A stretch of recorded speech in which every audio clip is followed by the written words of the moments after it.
आपके पसंदीदा debate show 5 के प्रहार का। आज का मुद्दा है कांग्रेस में बदलाव की जरूरत। महाराष्ट्र विधानसभा चुनाव में करारी हार को लेकर शुक्रवार को कांग्रेस वर्किंग कमेटी की दिल्ली में बैठक हुई। कांग्रेस के राष्ट्रीय अध्यक्ष मल्लिकार्जुन खड़गे ने कहा कि चुनाव परिणामों से निराश नहीं होना चाहिए। पार्टी को मजबूत करने के लिए ऊपर से लेकर नीचे तक बदलाव की जरूरत है। खड़गे ने कहा कि हमें चुनावी रणनीति में भी सुधार करना होगा। माहौल पक्ष में मतलब जीत की गारंटी नहीं होता। कांग्रेस के राष्ट्रीय अध्यक्ष ने बैठक में एक बार फिर ईवीएम पर सवाल खड़े किए हैं। कांग्रेस ने शुक्रवार को ही महाराष्ट्र विधानसभा चुनाव में वोटिंग काउंटिंग प्रोसेस में गंभीर लापरवाही के आरोप लगाए। पार्टी ने चुनाव आयोग को पत्र लिखा और व्यक्तिगत सुनवाई की मांग की। इसी पर आज करेंगे प्रदेश की सबसे बड़ी चर्चा, लेकिन पहले देखिए ये रिपोर्ट।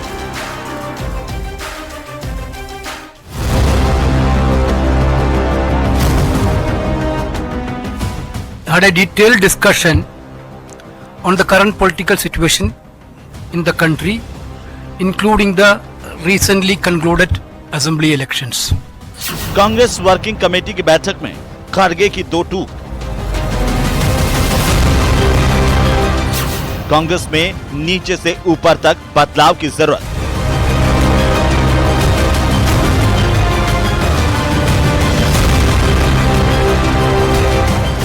जो बात हुई है सिर्फ ईवीएम को लेकर नहीं, चुनावी प्रक्रिया पर है, इलेक्टोरल रोल पर है। जिस तरीके से विभिन्न राज्यों में मतदाताओं को रोका जाता है, मत देने, वोटर सप्रेशन के बारे में बहुत सारी बातें उठी। आज ईवीएम का भी मुद्दा उठा। चुनाव रणनीति में सुधार करने पर जताई सहमति।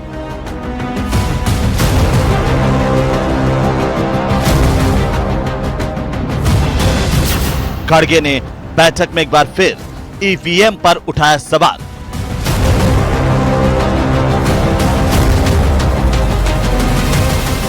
कांग्रेस में बदलाव की जरूरत।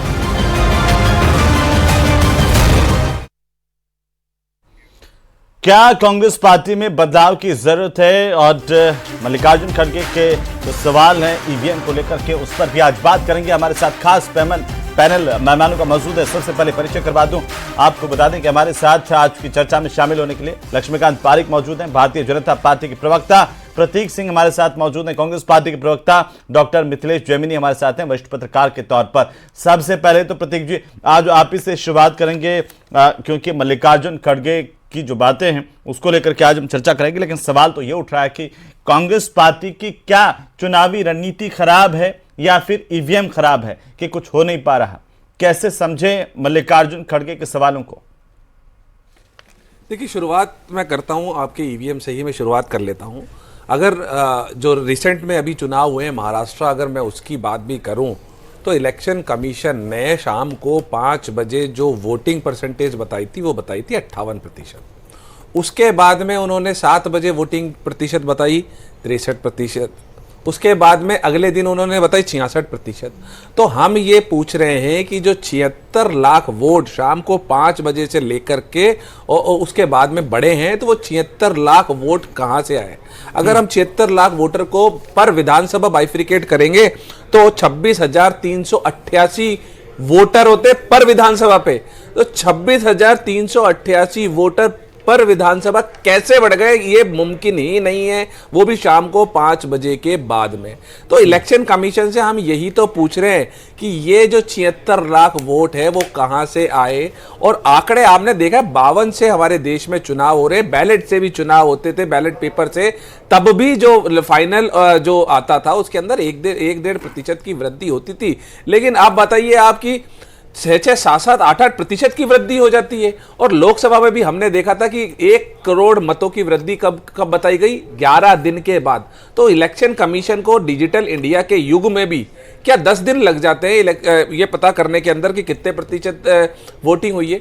मुझे लगता है इलेक्शन कमीशन को सामने आकर के जो भी चीजें हैं उसको क्लियर करना चाहिए। और अगर क्लियर नहीं होगा तो आप देखिए कि आम देशवासी को उसके वोट कहां जा रहा है, कहां नहीं जा रहा है, इसके बारे में पता ही नहीं चल पा रहा है। और ये क्रेडिबिलिटी जो है वो ईवीएम की और जो इलेक्शन कमीशन की है वो खत्म होती जा रही है। और हमने देखा है कि हम अकेले पार्टी नहीं है। जब बीजेपी अपोजिशन में थी तो ईवीएम पर नरसिम्हा ने या प्रतीक जी सवाल जो है चुनाव आयोग की कार्यशैली को लेकर के है या सवाल दोनों जो चीजों पे ही है ना? कांग्रेस पार्टी के दोनों चीजों पे ही है। पूरे के पूरे जो संगठनात्मक बदलाव को लेकर के है?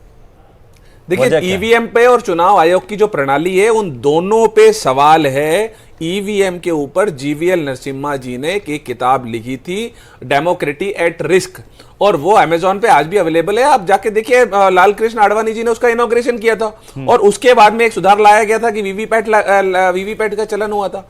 हम यही तो आज भी बोल रहे थे कि वीवीपैट की जो गिनती है वो ईवीएम के काउंटिंग से 100% करा दीजिए। चुनाव आयोग उसके अंदर मल्लिकार्जुन क्यों नहीं खड़गे राजी हो रहा क्यों है? कह रहे हैं ये प्रतीक जी कि चुनाव रणनीति में तो सुधार करने की जरूरत है, ये कांग्रेस में नीचे से ऊपर तक बदलाव की जरूरत है? देखिए, बदलाव हमेशा निरंतर चलता रहता है। बदलाव इस सृष्टि का नियम है। बदलाव हमेशा होता रहना चाहिए और बदलाव हमेशा होता रहता है।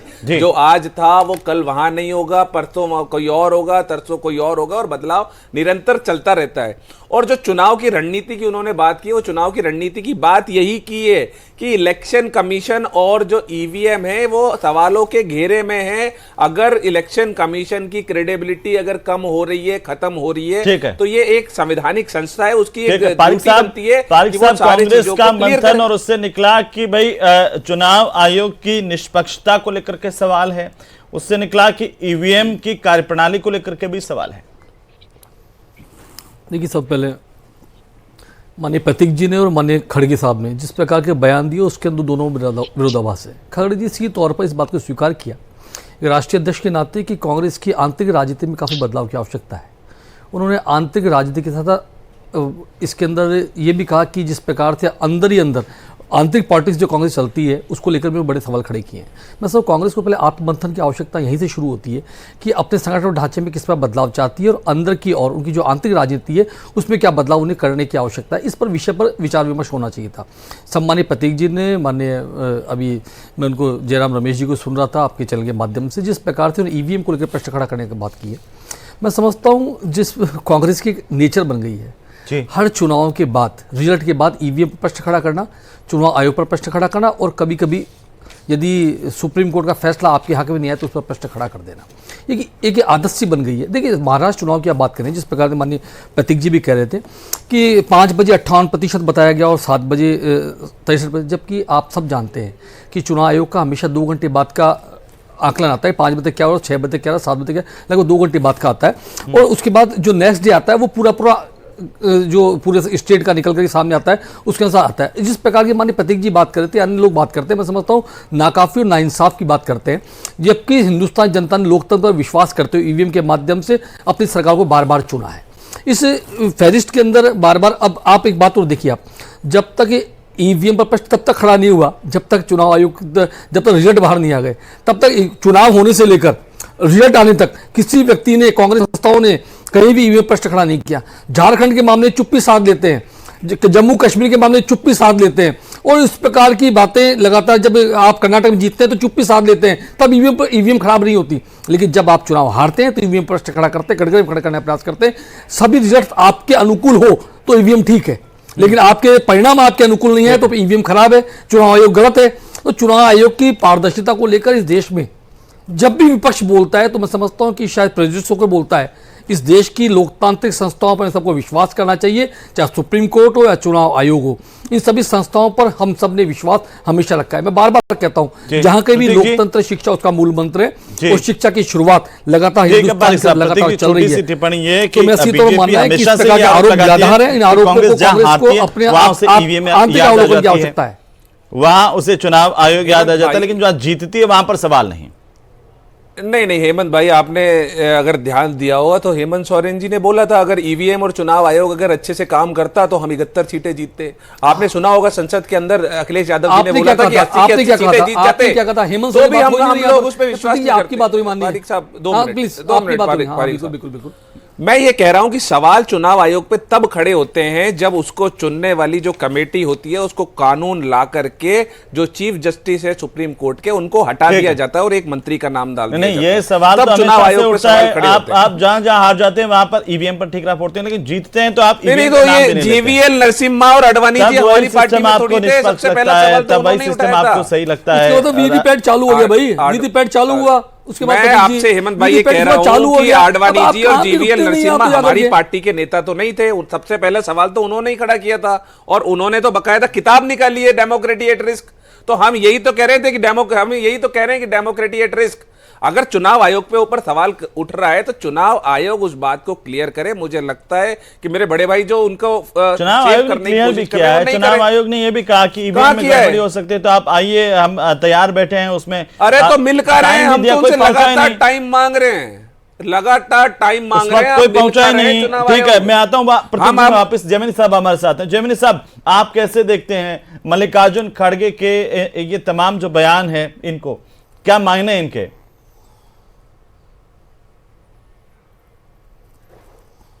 जैमिनी साहब, लगता है जैमिनी साहब को आवाज नहीं जा रही है। जैमिनी साहब, आपको आवाज नहीं आ रही है। जैमिनी साहब को आवाज नहीं जा रही। लेकिन प्रतीक जी, जहां देखिए कांग्रेस पार्टी के भीतर अभी ये जब सवाल उठने लगा है कि ऊपर से लेकर के नीचे तक जो है बदलाव की जरूरत है, राष्ट्रीय अध्यक्ष कह रहे हैं, आपने मेरे उस सवाल का जवाब नहीं दिया कि क्या ईवीएम के साथ साथ पार्टी के नेताओं को भी बदलने की जरूरत है, कार्यप्रणाली को भी, अंदरूनी कांग्रेस पार्टी को अंदरूनी विचार करने की जरूरत है, अपनी गिरबान में झांक कर देखने की जरूरत है कि कमी कहां रहती है? क्यों बार बार आप एक के बाद एक स्टेट हारते चले जा रहे हैं? देखिए, हमने सीडब्ल्यूसी के अंदर पूरा चिंतन मंथन किया और खड़गे साहब ने उसके ऊपर विस्तृत टिप्पणी की कि हमें क्या करने की जरूरत है और क्या नहीं करने की जरूरत है। तो मुझे लगता है कि उसके बाद में अगर मैं उस पर टिप्पणी करूं तो वो बात ठीक नहीं है। मैं ये कह रहा हूं कि बदलाव होना चाहिए, जो खड़गे साहब ने भी कहा है, बदलाव होता है और तो बदलाव एक निरंतर सतत खड़गे प्रक्रिया साहब की बात को भी सीरियसली नहीं ले रखी है, क्योंकि वो कह रहे हैं बदलाव होना चाहिए। क्या सीरियस? लेकिन इसके बाद तो हम तो कह रहे हैं ना, एक रिपोर्ट आती है, कमेटी बनाते हैं, बदलाव, रिपोर्ट किसी को पता नहीं बदलाव चलता एक कौन सतत, हार की जिम्मेदारी इस पार्टी में कोई लेता नहीं है। बदलाव एक सतत प्रक्रिया है। बदलाव की चीजें, बदलाव निरंतर चलती है। लेकिन अगर किसी चीज के ऊपर कोई भी एक डाउट है, डेमोक्रेसी के लिए जो सबसे महत्वपूर्ण चीज है, अगर उसके ऊपर डाउट है तो क्या आपको नहीं लगता कि वो डाउट क्लियर होना चाहिए? जी, डॉक्टर मिथिलेश जैमिनी जी, सुन पा रहे हैं आप? जैमिनी साहब तक आवाज नहीं जा रही, लेकिन मैं लक्ष्मीकांत जी आपके पास जरूर आना चाहता हूं। उन्होंने एक बात बहुत महत्वपूर्ण की है कि अगर लोकतंत्र में डाउट है, अगर विपक्ष को या किसी पार्टी को थोड़ा सा भी संदेह है, तो ये चुनाव आयोग की जिम्मेदारी है, ये सत्ताधीश पार्टी की जिम्मेदारी है कि वो डाउट्स क्लियर करें। देखिए, सब पहले तो चुनाव आयोग स्वतंत्र संस्था, सत्तारूढ़ पार्टी का मेंबर नहीं है, पहली बात। और उसका निश्चित रूप से चुनाव आयोग यदि कोई डाउट करता है, चुनाव आयोग ने बार बार मेरे साथ संपूर्ण विपक्ष के लोगों को आमंत्रित किया कि आइए ईवीएम पर यदि हैंग हो सकती है बताइए आकर के, लेकिन ऐसा कोई भी राजनीतिक दल ने आज तक ऐसा करने का प्रयास नहीं किया। चुनाव आयोग की सभा, कई बार तो मीटिंगों का उन्होंने बहिष्कार तक भी किया है। लेकिन जहां तक मैंने डाउट के लिए वीवीटी पैट किसने चालू किया? चुनाव आयोग ने चालू किया ना भाई। तो आप इसके पारिक साहब, मैं थोड़ा सा रोक रहा हूं, सत्ताधारी पार्टी का जिक्र इसलिए कर रहा हूं कि ऑल पार्टी मीटिंग बुला करके भी एक राय हो सकती है, सभी राजनीतिक दलों से इस लोकतंत्र की मजबूती को लेकर के चर्चा की जा सकती है, ताकि बार बार सवाल जहां तक इस विषय को लेकर बार बार विपक्ष तब सवाल उठाता है चुनाव हारता है। उसके अलावा आप देखिए, संपूर्ण समय जब चुनाव हट जाएंगे, चुनाव समाप्त हो जाएंगे, उसके बाद विपक्ष नहीं बोलेगा। कब बोलेगा? फिर बोलेगा चुनाव हारने के पश्चात। तो लगातार चुनाव हारने की प्रक्रिया कांग्रेस की मजबूरी हो गई है। कांग्रेस ने अपने नेता को 37 से अधिक बार प्रोजेक्ट करने का प्रयास किया, 37 से अधिक बार चुनाव हार गए, बार बार प्रोजेक्शन ला करके बदलाव करते हैं। तो मेरा मानना है सीधे शायद खड़गे साहब वहीं पर अपना ध्यान आकर्षित करना चाह रहे थे। राष्ट्रीय अध्यक्ष होते हुए भी खड़गे साहब राष्ट्रीय अध्यक्ष नहीं है, ऐसा वहां पर कांग्रेस के को लगता है कि नेतृत्व कहीं और है, नेतृत्व कहीं और से चलता है और खड़गे साहब रिमोट कंट्रोल चलते हैं। उनकी मजबूरी यही है। तो कांग्रेस को ये रिमोट कंट्रोल की राजनीति बंद करनी पड़ेगी, तब तक कांग्रेस अपनी मजबूती को ध्यान दे पाएगी। वैसा ही अध्यक्ष होगा। मल्लिकार्जुन खड़गे के बयानों के मायने आप किस तरीके से देख पा रहे हैं? देखिए, सबसे पहले तो कांग्रेस को अपना अतीत याद करना पड़ेगा। 1921 में असहयोग आंदोलन के लिए सीडब्ल्यूसी की बैठक हुई और जिन्ना साहब ने सरेआम महात्मा गांधी को मिस्टर गांधी कहा इतनी हिम्मत अब कांग्रेस में किसी की है कि जो सीडब्ल्यूसी में बैठे? केवल 22 आदमी हुआ करते थे, पहले 15 थे, अब 22 हुए, अब इतने लोग हो गए। दूसरा इंपॉर्टेंट है कि कांग्रेस को कहीं न कहीं अब सच्चाई स्वीकार करनी पड़ेगी कि उनको संगठन में बदलाव करने की दरकार है।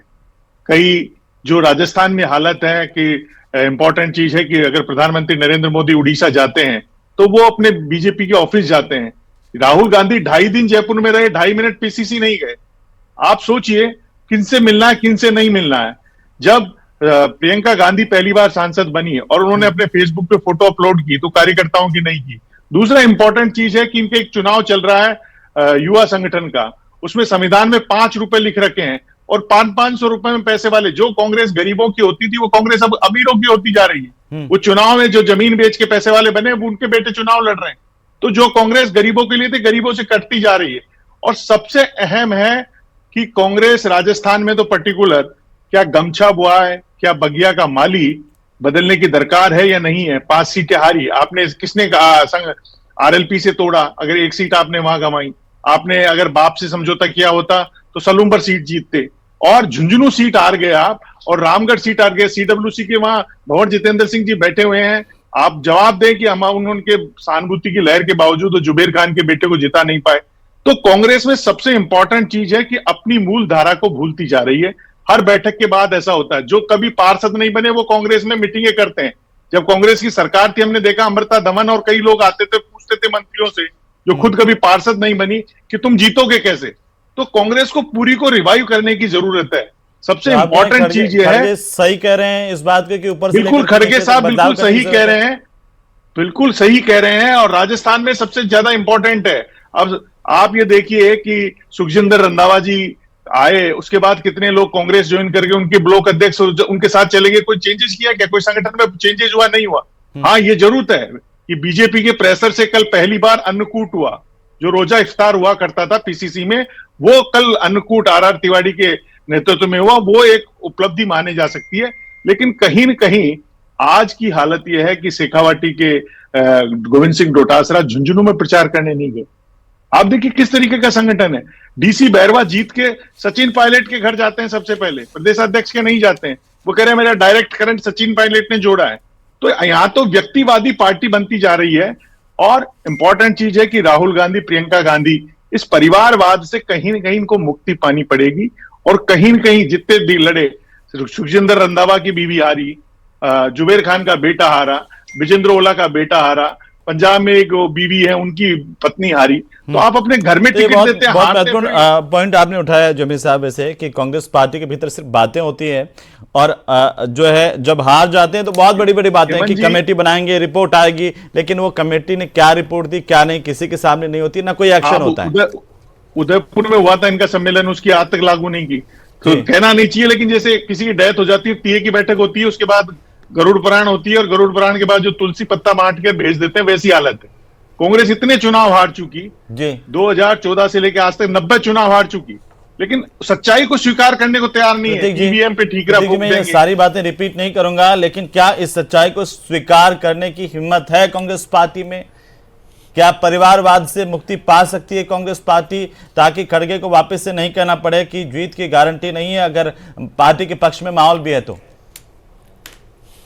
और बीजेपी तो कह रही है कि आप अपने राष्ट्रीय अध्यक्ष को सीरियसली नहीं लेते जी। नहीं, अगर जैमिनी जी हमारी पार्टी पे परिवारवाद का अगर कोई मसला उठाते हैं तो राजस्थान में भूल जाते हैं जैमिनी जी कि छल्लुम्बुर में किसको टिकट दिया और दौसा में किसको टिकट दिया। तो मुझे लगता है कि परिवारवाद की अगर बात करनी है जैमिनी जी को तो दोनों तरफ न्यूट्रल होकर के करनी चाहिए। यही वरिष्ठ पत्रकार और यही राजनीतिक विशेषज्ञ का दायित्व है और धर्म है।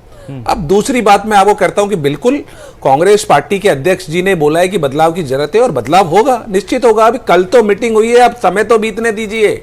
और आप ये कह रहे हैं कि उदयपुर की चीजें डिक्लेरेशन नहीं हुई भी, अगर कांग्रेस पार्टी ने अभी उपचुनाव में हारी तो उसके बाद संगठन में भी बदलाव होगा, उस हार की जिम्मेदारी भी तय की जाएगी। बिल्कुल, हार की जिम्मेदारी पहले व्यवस्था कर दी। रघु शर्मा और हरीश चौधरी का नाम चला दिया, सचिन पायलट नहीं बने। इनके तो चुनाव से जो बनने से पहले एक दूसरे के लिए तलवारें खींच लेते हैं।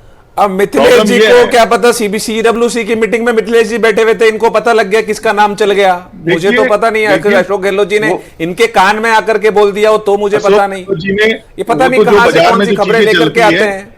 देखिए खबरें बाजार में तो नहीं पता नहीं क्या क्या चलती है, चलता है बाजार की। कांग्रेस अगर का- कहीं कांग्रेस सुने को रिवाइव बातों करने पे की अगर जरूरत मिथिलेश है। जी बात करेंगे पड़ोसी से तो लाके कैसे आप होगा, जोटवाड़ा काम में चुनाव चलेगा। लड़ाते हैं। अब कहीं पड़ोसी से लाके कहीं जोटवाड़ा का- में चुनाव लड़ाते हैं। सवाई अरे सिंह मैं तो चौधरी जो आपसे बीजेपी पूछ का रहा हूं आदमी कि है, कहीं उसकी कहीं पत्नी को सुनी इसलिए बातों टिकट के देते ऊपर हैं ही वरिष्ठ कि बीजेपी पत्रकार से क्या हाथ विश्लेषण मिलाना है। करते हैं क्या? नगर में सीट क्यों आ रहे हैं आप? मिथिलेश नगर जी में क्यों की आ बात रहे हैं? को क्यों दो सवाई मिथिलेश जी, सिंह मैं तो चौधरी आपसे को पूछ रहा दिया? हूं दोस्त क्या क्यों नहीं दे क्या रहे हैं? कहीं उन्होंने सुनी कहा बातों पे ही गोविंद विश्लेषण डोटासरा करते शेखावटी हैं क्या? के इलाके के होते हुए झुंझुनू में प्रचार करने नहीं गए, इस पर मंथन कब करोगे? मिथिलेश जी पर तो सवाल नहीं, उठाना मैं- आसान है, हेमंत भाई, लेकिन नहीं मैं मैं कह रहा सवाल हूं नहीं कि उठा परिवार रहा, के मैं भीतर मिथिलेश क्या जी हो पे रहा है, सवाल उस पर नहीं मंथन उठाया। करने की जरूरत है अब मेरी ना। बात तो सुनिए। हाँ, मैं अपनी बात कर रहा हूँ। मैं मंथन हुआ कल, अब समय बीतने दीजिए, बातें होगी। लागू कब होगा? लोग पूछ रहे हैं, आपके कार्यकर्ता खुद पूछ रहे हैं, उदयपुर में तय किया, उसका क्या हुआ? लागू हो गया क्या? हेमंत भाई मुझे बोलने तो दीजिए। हाँ। मैं ये कह रहा हूँ, मिथिलेश जी ये कह रहे थे कि अशोक गहलोत जी ने कर दिया, तो इनके कान में बात बोल के गए थे। ये मिथिलेश जी अगर कहीं सुनी बातों के ऊपर अगर विश्लेषण करेंगे तो आप फिर भी कैसे कहीं बातें सुनी बातें चलेंगी? कर रहे हैं, मुझे इलेक्शन लगता कमीशन है वाली। कि जो विश्लेषण होता है वो ठोस बातों के ऊपर होना चाहिए, और वरिष्ठ पत्रकार बिल्कुल ठोस बातों के ऊपर विश्लेषण करें। लेकिन ये कहना कि ये मैं ठोस सुन रहा हूँ, बातें पता नहीं हैं। किसने सुना दिया। कांग्रेस ठोस पार्टी बातें पर आइए, हैं। सुना कांग्रेस दिया, मुझे पार्टी नहीं पर, समझ में मिथिलेश जी लग पे रहा। नहीं जी। अशोक गहलोत जी ने परशुराम नहीं, मंदिर मैं में कांग्रेस नवनीत पार्टी की, शर्मा क्योंकि चित्रों को ये सेव किया हमारी है। पार्टी को डिफेम करने की कोशिश कर रहे हैं यहाँ बैठ करके वरिष्ठ पत्रकार, डिफेम नहीं, इसलिए मैं इसको बातें पता कर है। रहा नहीं, नहीं, नहीं। हूँ। अगर आप हमारी पार्टी को अगर आप डिफेम किसी करने की की सुन नहीं कोशिश करेंगे तो सकते, मुझे आप- बोलना अगर पड़ेगा। आप चाहते हैं कि सिर्फ आपकी कोई चापलूसी ही करे और गुणगान ही करे, तो फिर तो आप सुधार कैसे करेंगे सर? नहीं, मैंने तो बोला लोकतंत्र नहीं। में आप आप जब बात मैंने लोकतंत्र की मैंने कर रहे हैं, तो आप हेमंत भाई, कमियों पर भी जवाब हेमंत दीजिए ना। भाई, आप व्यक्तिगत नहीं, टारगेट मैंने क्यों तो कर रहे हैं? मैं दूंगा, मैं दूंगा, लेकिन मैंने इनसे पूछा कि उस जो आप बात यहाँ कह रहे हो उसके ऊपर कोई तथ्य तो होना चाहिए। तो बोले कहीं सुनी बातों के ऊपर, मैं बोल रहा हूं तथ्य पे बात करिए। चलिए अब कांग्रेस पार्टी की बात कर लेता हूं मैं आकर के। मैंने ये कहा कल CWC हुई, CWC के ऊपर सारी बातों पे चिंतन मंथन हुआ। अब आप जैसे जैसे समय बीतेगा आपको बदलाव निश्चित तौर पे दिखेगा। और उदयपुर की आप बात कर रहे थे, तो आप हमारी अधिकतर कमेटियां टिकटें आप उठा करके देख लेंगे तो हमने भाई साहब, 50 वर्ष से नीचे वालों को टिकट देने की कोशिश की है। आप चाहे से ठीक है भाई साहब, संगठन में करेंगे, अब पदाधिकारी नई की बात कांग्रेस कर सामने लीजिए, चाहे होगी। हम टिकट की बात कर लीजिए। देखिए, सब पहले बता दूं, माननीय प्रतीक जी कहना चाहूँगा, माननीय मितेश जैमिनी साहब निश्चित रूप से वरिष्ठ पत्रकार है, पत्रकार नाते अपने वक्तव्य में दिए, निंदक ने राखी और आंगन कुटी छवाए, बिन साबुन बिन पानी पर निर्मल करे सुबह है। यदि इस बात को कांग्रेस और सभी राजनीतिक दल, मैं कांग्रेस की बात नहीं कर, सभी राजनीतिक दल अनुसरण कर ले तो निश्चित रूप से हम अपनी कमियों को ढूंढ पाएंगे और कमियों को ठीक कर पाएंगे। ठीक है। लेकिन यदि हम तर्क वितर्क के माध्यम से अपनी बात को प्रथम दृष्टया ऊपर रखने का प्रयास करेंगे तो कहीं न कहीं हम उसके पीछे चले जाएंगे। तो ये बात आपने भाई साहब बहुत अच्छी कही है, लेकिन कोई भी राजनीतिक दल जो है कमियों को स्वीकार वो करनी आंगन चाहिए। कुटी अब आपने चौपाई और निंदक नीरे राखे वाली चीज पर चलता नहीं है, उसको अकरता ही है सत्ता में। अगर आप जी जमीन साहब अंतिम टिप्पणी जी बोलिए। देखिए, सबसे इस प्रकार सबसे का अहम राजस्थान चीज है, कांग्रेस की बात अभी जब साहब एक मिनट सुन ले आप फिर आप अच्छे जवाब दे पाएंगे शायद। मैं समझता हूँ राजस्थान कांग्रेस की बात जब जैमिनी साहब कर रहे थे और कह रहे थे बगिया वाली ये बात कर करके उन्होंने कहा कि, लेकिन कांग्रेस की स्थिति बड़ी इतर थी इस चुनाव में। कांग्रेस इस बार जाति पर बटी हुई कांग्रेस थी पूरे चुनाव में, उपचुनाव में। कहीं गुर्जर की कांग्रेस थी, कहीं बाली की कांग्रेस थी, तो कोई ST की बनी हुई कांग्रेस थी, और तो कोई जाट की गंजा लेकर चलने वाली कांग्रेस थी। कांग्रेस जो बटी हुई कांग्रेस थी उस पर जैमिनी साहब बोल पाए ज्यादा चलेगा। जैमिनी साहब यही कहना चाह रहे थे, लेकिन जैमिनी साहब शायद मेरे से खुलकर नहीं बोल पाए। और किसी का क्या था। देखिए, सबसे इंपॉर्टेंट चीज ये है कि संगठन को साथ लेकर सत्ता साधी जाती है। जिस तरीके से भजनलाल पहली बार मुख्यमंत्री बने, जिन्हें पर्ची की सरकार करते थे, लेकिन जैमिनी साहब इसका 5 सीटें इंतजार जीत करना होगा। बहुत शुक्रिया चर्चा में शामिल होने के लिए। और कुल मिलाकर के कांग्रेस पार्टी मंथन तो कर रही है, लेकिन क्या ये मंथन धरातल